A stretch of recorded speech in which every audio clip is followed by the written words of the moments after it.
मोदीजींच्या विकासावर तुम्ही भाजपा जॉईन केलेला आहात. अनेक वर्ष काँग्रेसमध्ये काम केलेले आहेत. अनेक आमदार हे देखील मोदींच्या विकासावर या ठिकाणी इम्प्रेस झाले असतील, तुमचे सहकारी असतील, ते सुद्धा भाजपा जॉईन करणार आहेत का? मला मुद्दाम सांगितलं पाहिजे, मी कोणालाही, हा माझा व्यक्तिगत डिसिजन होता, मी कोणालाही आमंत्रित किंवा निमंत्रित केलं नाही.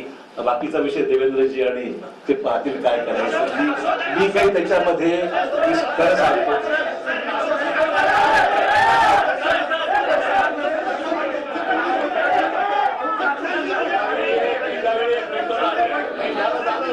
अरे बाबा, हॅलो, अरे शांतपणे, असं तुम्ही तुमच्यापैकी कोण काय बोलतं आम्हाला काही लक्षात येत नाही.